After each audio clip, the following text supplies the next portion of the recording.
Welcome to the Quillette podcast. I'm your host, Jonathan Kay, a senior editor at Quillette. Quillette is where free thought lives. We are an independent grassroots platform for heterodox ideas and fearless commentary. If you'd like to support the podcast, you can do so by going to Quillette.com and becoming a paid subscriber. This subscription will also give you access to all our articles and early access to Quillette social events. I had a very strange phone call, Brig.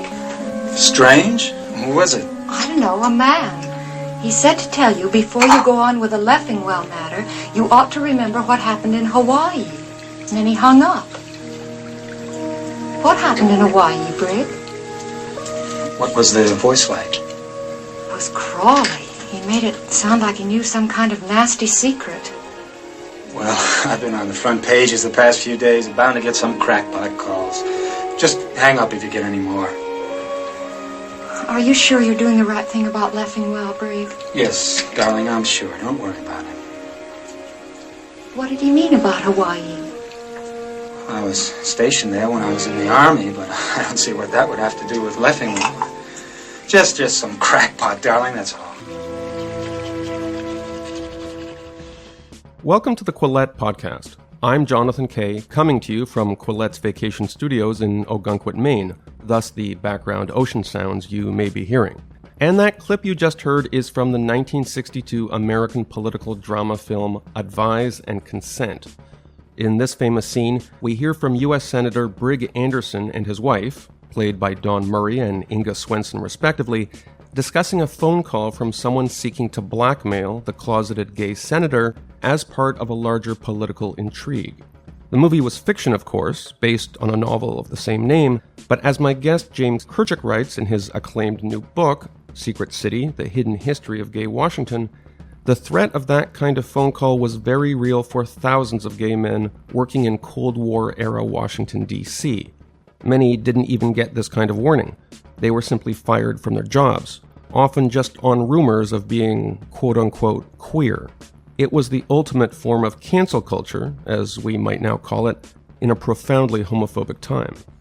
All of this history is richly documented in James's book, but we also talk about how much has changed since those dark days, and not just in the United States. In my native Canada, for instance, Justin Trudeau's government has been so eager to prove pro-LGBT bona fides that he expanded Pride Month into a whole Pride season, extending from June to September. And rather than investigate gay men for homosexuality as they once did, police now eagerly seek to join them in Pride parades, sometimes against the wishes of progressive activists. I spoke to James Kirchick last month over Skype. Here are excerpts from our conversation. The last time I interviewed you, I don't know if you remember this, we were in Toronto, this sort of like wood-paneled University of Toronto. Yes. It was very august. I think we were both wearing cravats and smoking jackets. It was like one of these like learned society type things. I was interviewing you about, I think it was your last book, The End of Europe, Yes. which was a very serious foreign policy book.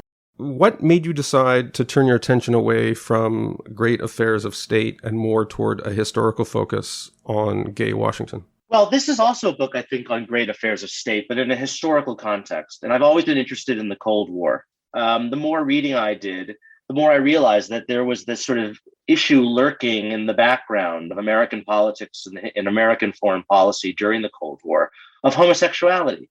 And that being gay in a city of secrecy, in a city where secrecy is a form of power, and that is what Washington runs on. It runs on secrets, the whole notion of the security clearance. And how high does your security clearance go? That's a form of status in Washington. That being gay during this period was the worst secret you could have. It was even worse than being a communist. And to me, as a journalist, as someone who wants to find stuff out, also someone who wants to contribute something new to our understanding of history and ourselves as a people, this just seemed like a really ripe subject.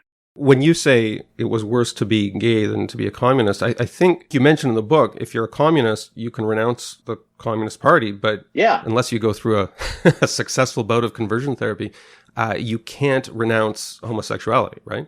Right. No, and conversion therapy isn't something that existed, really until the 80s or 90s even, I don't think, right? So in this period of time, there's a letter I discovered of a gay man who worked for LBJ. It was a man that he had made a pass at, basically ratted him out to the Civil Service Commission. And he's writing a letter to this man, and he describes what it's like to be marked as a gay person in 1960s America. And he says, our society does not permit a return for people like that. That once you are marked as a homosexual, there is no return for you. And so this was a man who worked in the White House, and then the next day he was gone, right? So there was nothing he could do to reclaim his status or reclaim his position.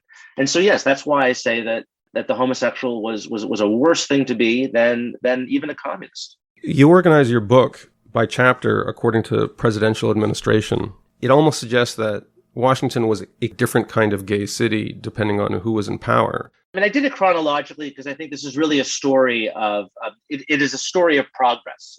It's fitful. It's not linear, but to go from where gay people, to go from what their status was in the 1930s when the book begins to the 1990s when the book ends is an amazing transformation in public attitudes. It's a revolution in public attitudes. And so I wanted to tell it chronologically in that kind of order to show this idea of progress, which I know is very unpopular today to say that we've progressed in any way. It's very popular to kind of denigrate America and to say that things haven't changed, right? But on this issue, I think it really has.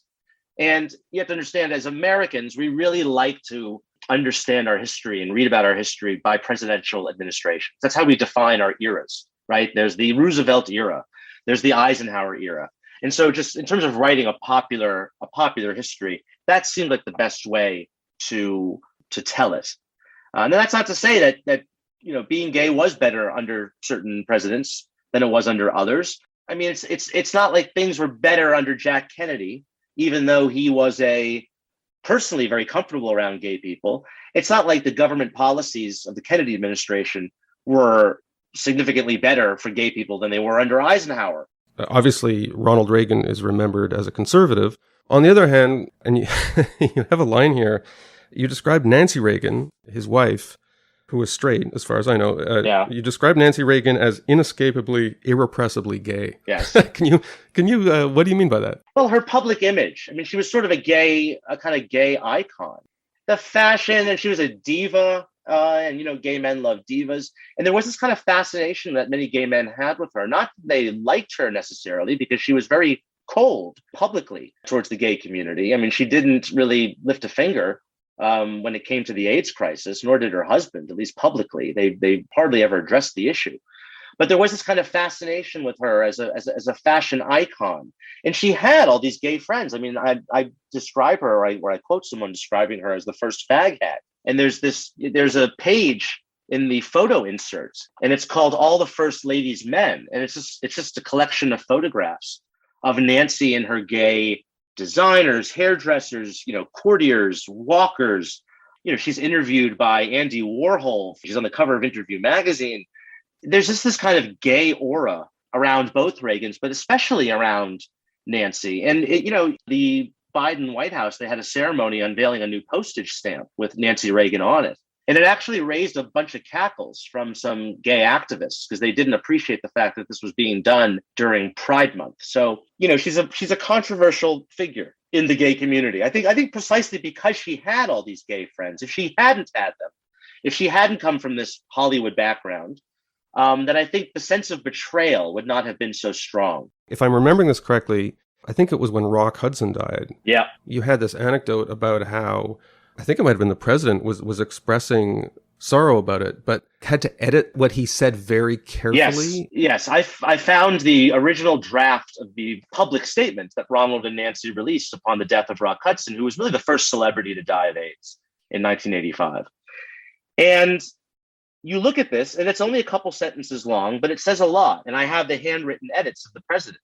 So it begins, Nancy and I are profoundly saddened. He crossed out the word profoundly. And then there's a sentence that begins, our memories will also be of his humanity. That is changed to, he will be remembered for his humanity. So it's put in the passive voice. And then this entire sentence is deleted. He was our friend and we will miss him greatly. So you can see the deliberate care the president took to distance himself from this person who had just died of this disease. So many people in Washington are public figures. New York, in a way, is a more anonymous city. Whereas Washington, maybe it was difficult to have a gay cabaret or a Nance show or whatnot, simply because if you're a senator or some other public figure or a lobbyist or anybody who would be recognized by a gossip columnist or a friend of a gossip columnist, you can't show up at places like that. I mean, obviously, Washington's a city of secrets, but it's also a city of political theater where there's just thousands of people. Did that limit the ability that gayness could be part of public entertainment life? Well, certainly for elected officials, you wouldn't necessarily see them in gay bars, although I do tell the story of a man named Bob Bauman, who was a very conservative Republican congressman, who in 1980 was arrested at a very seedy gay bar called the Chesapeake House. Young men would strip on the bar, and he was arrested for soliciting sex from a 16-year-old prostitute. But what's interesting is that in the 70s and the 80s, the gay bar becomes in Washington, it becomes what Barney Frank, the famous gay congressman from Massachusetts, he describes it as neutral Switzerland. But he was out. He didn't come out until the late 1980s. He's talking about the early period in the 70s and the 80s. The gay bar, the gay club is like neutral Switzerland, because you'd have all these gay people there, and they would be Republicans, they'd be Democrats, they'd be liberals, they'd be conservatives. Some of them would work for corporate interests, some of them would work for labor unions, right? And yet they all shared this same secret. And there was something called the code. And really until the 80s, when outing starts to become a tactic, when homosexuality becomes more of a partisan issue. But in the 1970s, the early 1980s, there's the code, and gay people protect one another. Gay omerta. It's a gay omerta, exactly. And it's fascinating. And it begins to break down in the 80s once AIDS hits, because that's when homosexuality is becoming politicized. People are coming out of the closet finally.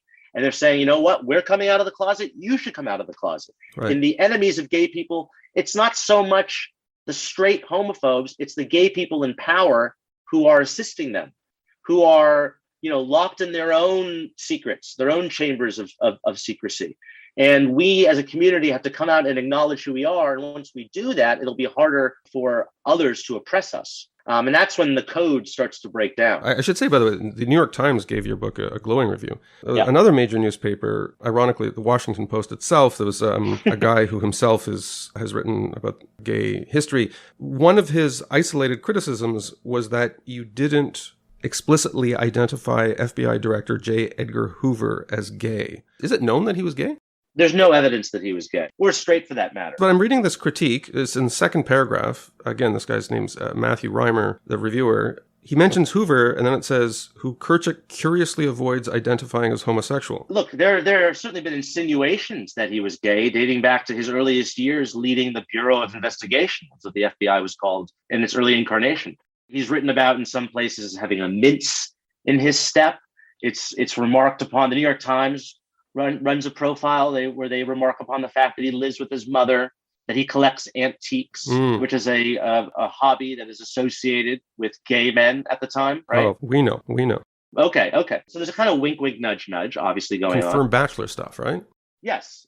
He's a bachelor, of course. That's a huge part of this. And then the FBI goes to great lengths to quash any rumor, the spreading of any rumor that the director is a homosexual. And I tell one story. It's a group of women.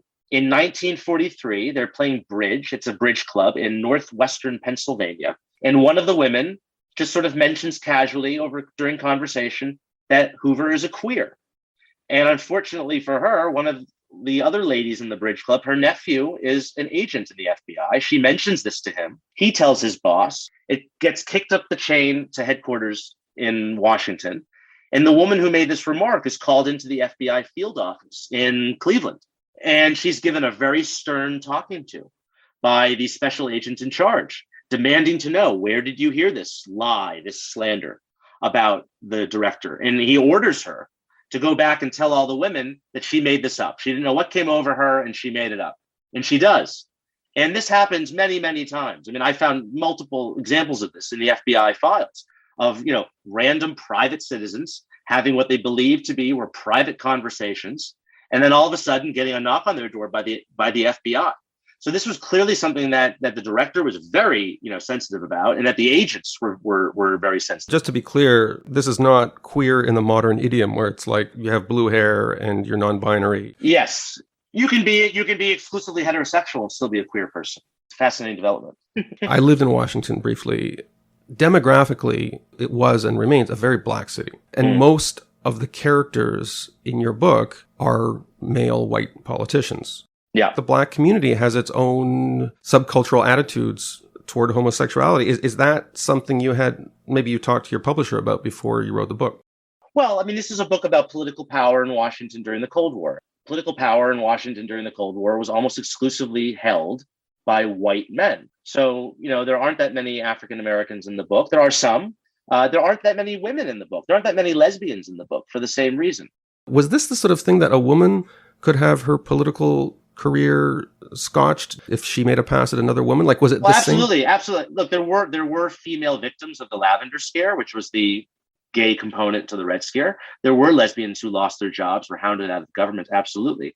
But far less than men, because women in Washington did not have the sort of jobs, by and large, that required security clearances, and not the same numbers, obviously.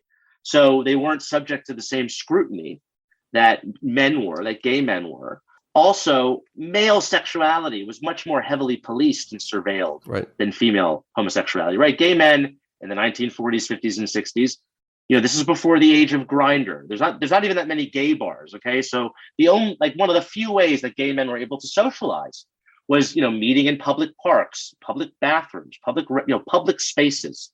And that puts them under the eye of the police far more than lesbians. I'm not an expert on lesbian mating rituals, but I can tell you that they're not meeting each other in that sort of way in this part of the century. We're talking about George Michael stuff. Yeah. And also, it was also, in some sense, it was easier for lesbians to hide, in the sense that, two middle-aged women could live together and it would not draw the same suspicion, say, as two men living together. The notion of a spinster did not necessarily imply that one was a lesbian in the same way that being a bachelor would invite suspicion that one was a homosexual. So in this sense, it was easier for lesbians to hide than it was for gay men. So these are the reasons why there just aren't that many gay women or African Americans in this book, because they were not the main targets of this sort of oppression, and they were not in these corridors of power. They were excluded from them. By the way, we live in an age when everyone is expected to stay in their lane. This writer presumes to lecture you about, quote, how homosexuality works. You know how homosexuality works, right? I'm an avowed practicing homosexual. So I think I do. I heard that from a woman at my bridge club. she was mentioning that. And now a message from one of our sponsors, BetterHelp Online Therapy. So the pandemic is ending, and maybe you're one of the many people who expected that as soon as things got back to normal, you'd be feeling back to normal too. If not, it could be because you've gotten burned out without even knowing it these last few years. Symptoms can include lack of motivation, feeling helpless or trapped, detachment or fatigue, and more generally, it can include no longer feeling as much joy or satisfaction in the things that you usually love doing, such as, writing or podcasting. BetterHelp is customized online therapy that offers video, phone, and even live chat sessions with your therapist, and you don't have to see anyone on camera if you don't want to.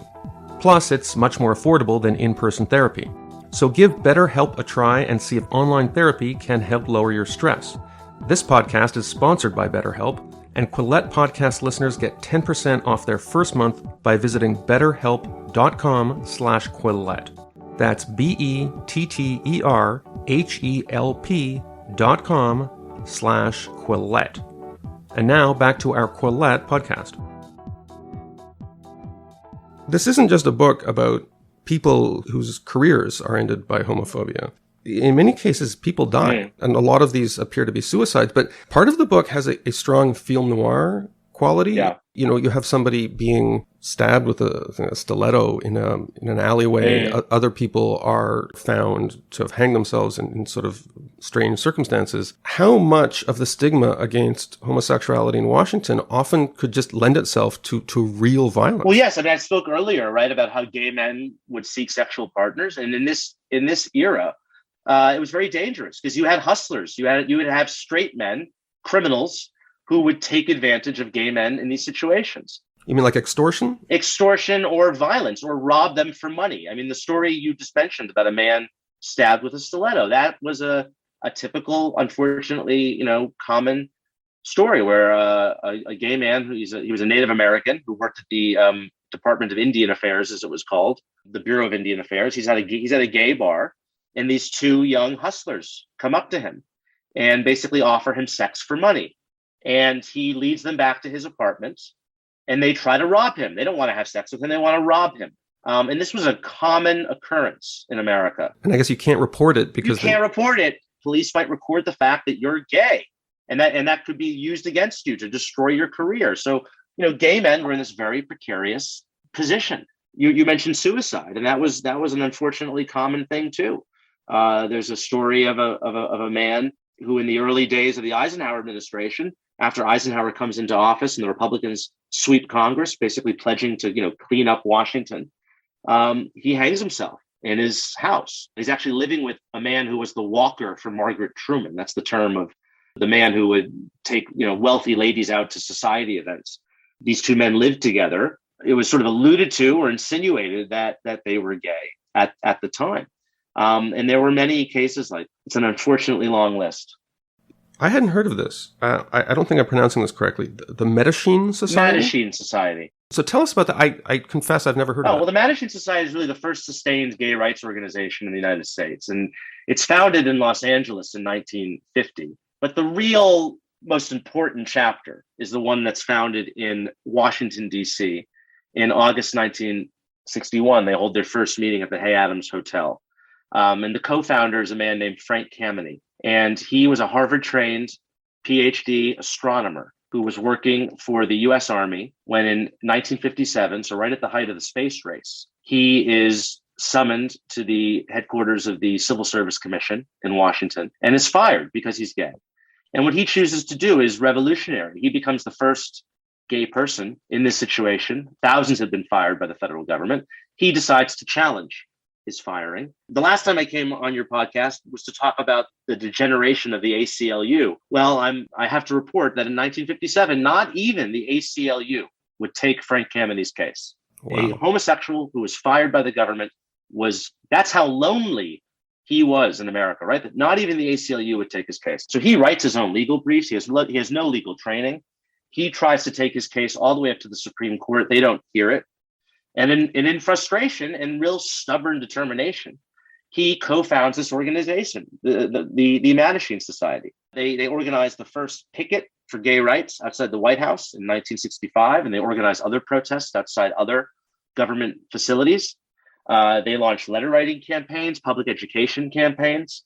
In 1973, Kameny plays a crucial role in convincing the American Psychiatric Association to lift, or to remove, I should say, homosexuality from the Diagnostic and Statistical Manual of Mental Disorders. That's one of the most important victories for gay rights in not only this country, but the world, I think, right? To get the medical community to finally admit that homosexuality is not a mental disorder, to have the imprimatur of science, right? Saying that homosexuality is just a natural variation of human existence. And Frank also plays a very important role in taking up the cases of government workers who are fired because of being gay and trying to get them to appeal their revocation of their security clearances. He plays a crucial role in the first case of a gay security clearance holder to be able to maintain his security clearance after he's discovered as being gay. That's in 1980. It's a cryptographer at the National Security Agency. So Frank is really an unsung hero, not only of American gay history, but I think of American history as well. I kind of fell down a rabbit hole reading about the history of the Mattachine Society. Mm-hmm. The name comes from medieval French secret societies of masked men who were empowered to criticize ruling monarchs with impunity, which sounds like the gayest thing ever. Yeah. They actually had a magazine, and I'm looking at one of their covers from 1959. Their cover story was Revolt of the Homosexual. Yeah. Like, they were pretty in your face for early Cold War. They were, and there was another gay magazine, One, as it was called, which was really the first gay magazine in America. And they were deemed obscene by the government. And they had a cover story. It was entitled "Homosexual Marriage" with a question mark. I believe in 1958, and all the issues of that magazine were impounded. And that case was brought to the Supreme Court, and that was the first case that the Supreme Court decided involving gay rights, was this obscenity charge against this gay magazine. Of course, there was nothing obscene about it. It was just a discussion of gay existence, and from a very literate, educated, philosophical stance. 60 years ahead of their time, it should be said. Absolutely. By the way, I'm just going to say one more thing about this Mattachine Society. The original name that one of the founders wanted to call it, this was the time of Progressive Party candidate Henry Wallace. Yes. They wanted to call it Bachelors for Wallace. Well, it was actually founded by a man named Harry Hay, who was a member of the Communist Party and was a supporter of Henry Wallace, who, as we know, was actively supported by American communists. And he had started, this affinity group for Wallace called Bachelors for Wallace. And it was basically gays for Wallace. But the Mattachine Society actually expelled Harry Hay in the 1950s because, partly because they didn't want to be associated with a communist. Also, this is the McCarthy era, so there was a lot of pressure, of course, to sort of rid themselves of any association with communists. The people who joined the Mattachine Society in Washington, I think it started in LA, but came to Washington. It was a kind of like career suicide mission. Like they just knew that, okay, well, this is it for me. I'm never going to get hired by a government agency. Well, the people, in the 1960s, if you were joining the Mattachine Society, look, Frank Kameny, he would have no career in government ever again. And not only in government, with any federal contractor. Gays were prohibited from working for federal contractors by the executive order that Eisenhower signed. So Kameny basically had no choice. And the other early members of the group were in similar straits, right? They were perhaps not working for government. Maybe they worked in the private sector. But that first meeting of the Mattachine Society was heavily surveilled. The local police sent an undercover officer to infiltrate the meeting, which was in room 120 of the Hay Adams Hotel. And the FBI got wind of this meeting, and they enlisted the manager of the hotel to eavesdrop on the meeting. And he reported back to the FBI that the meeting consisted of 12 well-dressed men. All they ordered was coffee. And the only words that he could overhear were bylaws and resolutions. That's so hot. But Hollywood had its reckoning with the Red Scare, where the Oscars and stuff like that, they kind of apologized. And it's just been widely recognized that what happened to actors and directors who were accused of being communist sympathizers, it was a terrible thing. And there's been an effort to rehabilitate these people. And, they're given posthumous awards and stuff like that. Has there been any analogous effort in Washington to, like, maybe a memorial is too strong, but some effort to institutionally apologize? And maybe that's difficult because I'm guessing in a lot of cases, there's nothing in the record that says fired for being gay. It was very euphemistic, right? Well, yeah. So one of my inspirations for writing this book was I actually attended a ceremony in 2009 at the Office of Personnel Management, which is the successor agency to the Civil Service Commission, which was the body that was responsible for a lot of these investigations and firings. And it was a ceremony to apologize to Frank Kameny, who was still alive at the time. And First Lady Michelle Obama was there. And the director of OPM happened to be an openly gay man, where he made this apology. It was a very moving ceremony. I know the State Department, I believe under John Kerry, might have issued a statement apologizing for the purges in the 1950s.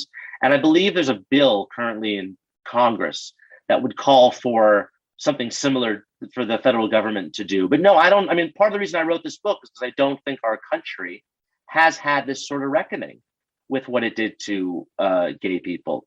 It's certainly done it with the Red Scare. I mean, there are multiple movies and plays and, creative outputs, and we all learn about it in school, but we don't learn about this, what happened to gay people in the United States, at least. And so that's really was one of the motivations for writing this book, was to memorialize it, to tell these stories. I realize that this is well out of the chronological range you cover in your book, but the Democratic primary going into the 2020 presidential election was historic in the sense that you had a real mainstream contender who happened to be gay, Pete Buttigieg. And I saw Buttigieg speak. So I was in New Hampshire covering it for Quillette, and one of the biggest rallies I went to, not quite as big as Bernie Sanders, but big, I found Buttigieg to be charismatic and presidential. And then I forget who wrote it. There was this New Yorker article, and it basically said he's not gay enough. Like, have we come full circle where it's you're allowed, not only are you allowed to be gay, but like you have to be, like you must be this gay to enter the primary? The author was associating a sexual orientation with a political orientation. And she was essentially saying that because he's not a radical socialist, he therefore is somehow not gay. Because to be gay is to be a revolutionary. You have to be antagonistic to the status quo and antagonistic to society as it is. But I didn't know that was a thing. Like, is that a long-standing cliche in progressive politics that being gay requires you to be a Trotskyist? Absolutely. I think in the same way that in progressive politics, Black people or people of color, right, minorities who don't toe progressive orthodoxy are considered traitors to their race. In the same way, gay people who don't toe certain progressive orthodoxies are also condemned as traitors. So, but this is, I guess, a personal question. Is this part of the discourse that you face, maybe on social media or maybe even in your professional circles, that you're held in suspicion because you're inadequately radical in your postures? Absolutely, yes. And I would just say in general, my book has been very positively received, as you've noted.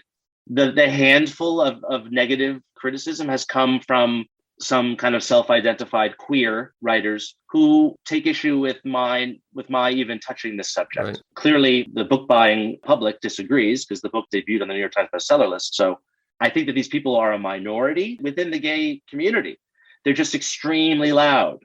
And this is basically the case with many of our cultural ills. We have a small group of people with radical views, but who are very bold in asserting themselves and give the impression that they're much more numerous than they really are. Toronto, and I think a lot of other cities, Boston certainly has had this, where, this tension between people who want to preserve the genuinely revolutionary character of, the 70s, 80s, even the 90s, the politics that attended the struggle against AIDS. There is a belief that a lot of good came out of it, and they're right, a lot of good did come out of it, and they want to preserve that spirit. And now, like I can just tell you, in Toronto, we have this awkward thing where big companies, they're lining up to buy in to the PR and marketing possibilities that come with sponsoring Pride. It's become very corporate. It's a sign of just how accepted and assimilated gay culture is in Toronto. But what then happens, and we had this a couple of years ago, is that you had BLM enthusiasts. They actually sat down and kind of hijacked the parade, and they wouldn't get up until the organizers signed this manifesto.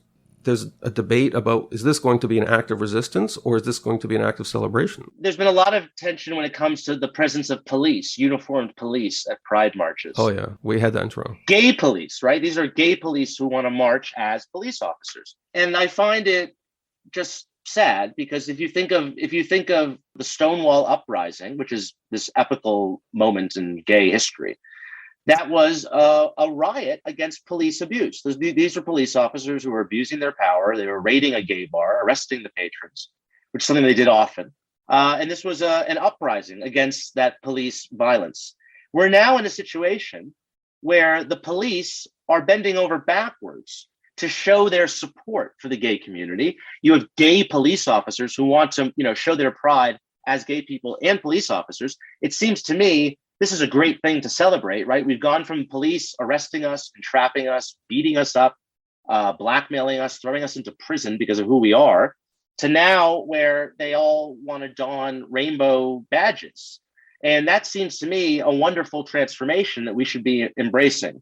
But of course, there are other people who think the police are inherently evil and should be, stopped at all costs. But again, I think we're talking about a very small portion of the LGBT community that believes this. And we know this because of polling. Polling shows that the vast majority of gay people want to allow police officers to show their presence at gay pride parades. But again, like so many of our institutions today, right, they've been hijacked or they've been manipulated by small groups of determined radicals. Have you thought about creating like an Enlightenment values liberalism float at the Washington Gay Parade? I enjoy watching the parades from the sidelines. I'm not really much of a participant. No, but you could have 12 guys in suits sipping black coffee and talking about bylaws and regulations. Yeah. So James Kirchick's new book is called Secrecy, The Hidden History of Gay Washington. Thanks so much for being on the podcast, and I wish you all the best for the next 3.5 months of Pride season. Thank you, John, and a happy Pride season for you as well. Thank you for listening to this episode of the Quillette podcast. Quillette is where free thought lives. We are an independent grassroots platform for heterodox ideas and fearless commentary. If you'd like to support the podcast, you can do so by going to Quillette.com and becoming a paid subscriber. This subscription will also give you access to all our articles and early access to Quillette social events.